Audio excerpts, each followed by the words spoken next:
Hi all, അസ്സലാമു അലൈക്കും. Welcome back to Silna's kitchen. ഇന്നത്തെ റെസിപ്പി ഒരു അടിപൊളി വെറൈറ്റി ബ്രേക്ക്ഫാസ്റ്റിൻ്റെ റെസിപ്പിയാണ്. നല്ല ടേസ്റ്റി ആയിട്ടുള്ള നല്ല ഒരു അടിപൊളി പലഹാരമാണ്. കുട്ടികൾക്കും വലിയവർക്കൊക്കെ ഒരുപാട് ഇഷ്ടമാവും. ഏത് കറികളുടെ കൂടെ വേണമെങ്കിലും ഇത് കഴിക്കാൻ പറ്റുന്നതാണ്. ഇറച്ചി കറികളുടെ കൂടെയോ മുട്ടക്കറിയുടെ കൂടെയോ കടലക്കറി അങ്ങനെ ഏത് കറികളുടെ കൂടെ വേണമെങ്കിലും കഴിക്കാൻ പറ്റിയ നല്ല ടേസ്റ്റി ആയിട്ടുള്ള ഒരു അടിപൊളി പലഹാരമാണ്. അപ്പോൾ ഇതെങ്ങനെയാണ് തയ്യാറാക്കുന്നതെന്ന് അറിയാനായിട്ട് വീഡിയോ സ്കിപ്പ് ചെയ്യാതെ മുഴുവനായിട്ടൊന്ന് കണ്ടു നോക്കണേ. റെസിപ്പിയിലോട്ട് കിടക്കുന്നതിന് മുമ്പായി സിൽനാസ് കിച്ചൺ ചാനൽ ആദ്യമായിട്ട് കാണുന്നവരാണെങ്കിൽ പ്ലീസ് ഒന്ന് സബ്സ്ക്രൈബ് ചെയ്തേക്കണേ. ഒപ്പം തന്നെ ഈ വീഡിയോസ് നിങ്ങൾക്ക് ഇഷ്ടപ്പെടുകയാണെങ്കിൽ ഒരു ലൈക്ക് ചെയ്ത് ഷെയർ ചെയ്ത് സപ്പോർട്ട് ചെയ്യാനും മറക്കരുത്. ഇനി നമുക്ക് ഇതെങ്ങനെയാണ് തയ്യാറാക്കുന്നതെന്ന് നോക്കാം. അപ്പോൾ ഇതിനു വേണ്ടി ആദ്യം തന്നെ മിക്സിയുടെ ചെറിയ ജാറെടുത്തതിന് ശേഷം അതിലേക്ക് ചോറിട്ട് കൊടുക്കുന്നുണ്ട്. അരക്കപ്പ് അളവിലാണ് ചോറിട്ട് കൊടുത്തിട്ടുള്ളത്. ചൂട് ചോറോ ബാക്കി വന്ന ചോറോ ഏതായിരുന്നാലും കുഴപ്പമില്ല. ഇതിലേക്ക് ഇനി ഒരു കോഴിമുട്ട പൊട്ടിച്ചൊഴിച്ചു കൊടുത്തതിന് ശേഷം ഒരു 1/4 കപ്പ് അളവിലുള്ള തേങ്ങയും കൂടെ ഇട്ട് കൊടുക്കാം. ഇനി ആവശ്യത്തിനുള്ള ഉപ്പും ഇട്ട് കൊടുത്തതിന് ശേഷം ഒരു 1/4 കപ്പ് അളവിൽ വെള്ളവും കൂടെ ഒഴിച്ചു കൊടുത്തിട്ട് ഇത് നന്നായിട്ട് അരച്ചെടുക്കുന്നുണ്ട്. അരച്ചെടുത്ത ആ ഒരു മിക്സ് ഞാനിതുപോലെ ഒരു ബൗളിലേക്ക് ഒഴിച്ചു കൊടുക്കുന്നുണ്ട്. റേഷൻ അരിയുടെ ചോറോ അല്ലെങ്കിൽ സാധാ അരിയുടെ ചോറോ ഏതായിരുന്നാലും ഇതേ അളവിൽ തന്നെ എടുത്ത് അരച്ചെടുക്കുക. ഇനി നമുക്കിതിലേക്ക് വേണ്ടത് റവയാണ്. 250 ml കപ്പിൻ്റെ അളവിൽ 1 കപ്പ് റവ ഇട്ട് കൊടുക്കുന്നുണ്ട്. ഞാനിതിലേക്ക് വറുത്ത റവയാണ് ഇട്ട് കൊടുത്തിട്ടുള്ളത്. വറുത്ത റവ തന്നെ എടുക്കാൻ വേണ്ടി നോക്കുക. ഇനി ഇതേ കപ്പ് അളവിൽ തന്നെ ഒരു 1/2 കപ്പ് അളവിൽ വറുത്ത അരിപ്പൊടി കൂടെ ഇട്ട് കൊടുക്കുന്നുണ്ട്.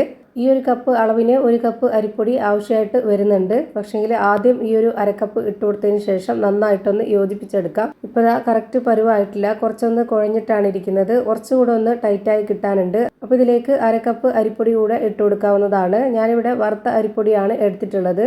ഇതിലേക്ക് ഇപ്പോൾ വേണ്ടി വന്നിട്ടുള്ളത് 250 ml കപ്പിൻ്റെ അളവിൽ 1 കപ്പ് വറുത്ത റവയും 1 കപ്പ് വറുത്ത അരിപ്പൊടിയുമാണ്.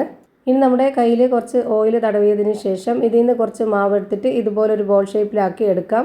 ഞാനിതുപോലെ ഈ ഒരു വലിപ്പത്തിലാണ് എടുക്കുന്നത്. ഓരോരുത്തർക്കും എത്രയാണോ വലിപ്പത്തിൽ വേണ്ടത് അതിനനുസരിച്ച് എടുക്കാവുന്നതാണ്. ഒരുപാട് വലിപ്പത്തിലോ അല്ലെങ്കിൽ ഒരുപാട് വലിപ്പം കുറഞ്ഞിട്ടോ എടുക്കരുത്. കുറച്ചൊരു മീഡിയം സൈസിലാണെന്നുണ്ടെങ്കിൽ നമുക്ക് കറക്റ്റ് പരുവത്തിന് കിട്ടും. നമുക്കിത് എണ്ണയിൽ ഫ്രൈ ചെയ്തെടുക്കാനുള്ളതാണ്. അപ്പോൾ ആ ഒരു പരുവത്തിൽ കിട്ടുകയാണെന്നുണ്ടെങ്കിൽ നല്ല പെർഫെക്റ്റ് ആയിട്ട് കിട്ടും.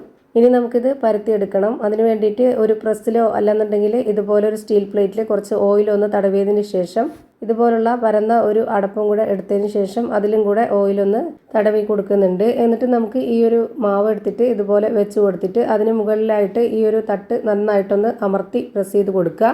എന്നിട്ട് നമ്മൾ ഇതെടുക്കുമ്പോൾ ഈ ഒരു ഷേപ്പിൽ നമുക്ക് കിട്ടുന്നതാണ്. പ്രസ്സിലാണ് പരത്തുന്നതെങ്കിൽ ഒത്തിരി അങ്ങ് പരന്ന് പോവുകയും ചെയ്യും. അതുപോലെ നമ്മൾ കൈ വെച്ചിട്ട് കൈയുടെ ഉള്ളം കയ്യിൽ വെച്ചിട്ട് ഒന്ന് അമർത്തി കൊടുക്കുകയാണെന്നുണ്ടെങ്കിൽ നല്ല കട്ടിയായിട്ടും പോവും. ഇങ്ങനെ ആകുമ്പോൾ നമുക്ക് നല്ല കറക്റ്റ് പരുവത്തിന് കിട്ടും. ഞാനിപ്പോൾ എളുപ്പത്തിന് വേണ്ടിയാണ് ഇങ്ങനെ ചെയ്തെടുത്തിട്ടുള്ളത്. ഓരോരുത്തർക്കും എങ്ങനെയാണോ വേണ്ടത് അതിനനുസരിച്ച് ചെയ്തെടുക്കാവുന്നതാണ്.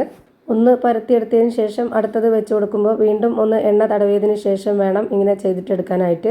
അപ്പോഴാണ് ഇത് ഒട്ടിപ്പിടിക്കാതെ നല്ല രീതിയിൽ കിട്ടുള്ളൂ. അപ്പോൾ ഞാനിവിടെ ഇതേപോലെ പരത്തി എല്ലാം ഒരു പാത്രത്തിലേക്ക് മാറ്റിയിട്ടുണ്ട്. ഇനി നമുക്ക് ഇതൊന്ന് ഫ്രൈ ആക്കി എടുക്കാം. അതിനുവേണ്ടി സ്റ്റവിലേക്ക് ഒരു കടായി വെച്ച് കൊടുത്തതിന് ശേഷം അതിലേക്ക് കുറച്ച് ഓയിൽ ഒഴിച്ച് കൊടുക്കുന്നുണ്ട്. ഓയിൽ നല്ല പോലെ ഒന്ന് ചൂടായി വന്നതിന് ശേഷം ഒരു മീഡിയം ഫ്ലെയിമിലേക്ക് ഇട്ട് കൊടുക്കണം. എന്നിട്ട് ആ ഒരു ഫ്ലെയിമിൽ തന്നെ വെച്ചിരിക്കണം. കൂട്ടുക കുറയ്ക്കുക ഒന്നും ചെയ്യണ്ട. എല്ലാം ഫ്രൈ ആക്കി വരുന്നവരേക്കും ഈ ഒരു ഫ്ലെയിമിൽ തന്നെ വെച്ച് കൊടുക്കുക. ഇത് വെന്ത് വരുമ്പോൾ മുകളിലേക്ക് ഇതുപോലെ പൊങ്ങി വരും. ആ ഒരു സമയത്ത് നമുക്കിതൊന്ന് തിരിച്ചിട്ട് കൊടുക്കാം. തിരിച്ചിട്ട് കൊടുത്തതിന് ശേഷം ഒരു 4-5 സെക്കൻഡ് ഒന്ന് വേവാനായിട്ട് വെയിറ്റ് ചെയ്യുക. അത് കഴിഞ്ഞതിന് ശേഷം നമുക്കിതുപോലെ ഒന്ന് തട്ടിക്കൊടുത്താൽ മതി. അപ്പോൾ ഇത് നന്നായിട്ട് പൊള്ളി വരുന്നത് കാണാം. ഇപ്പോൾ നല്ല പോലെ പൊള്ളി വന്നിട്ടുണ്ട്. ഇത് അകമൊക്കെ നന്നായിട്ട് വേവുന്നത് കൊണ്ടാണ് ഇങ്ങനെ പൊള്ളി വരുന്നത്.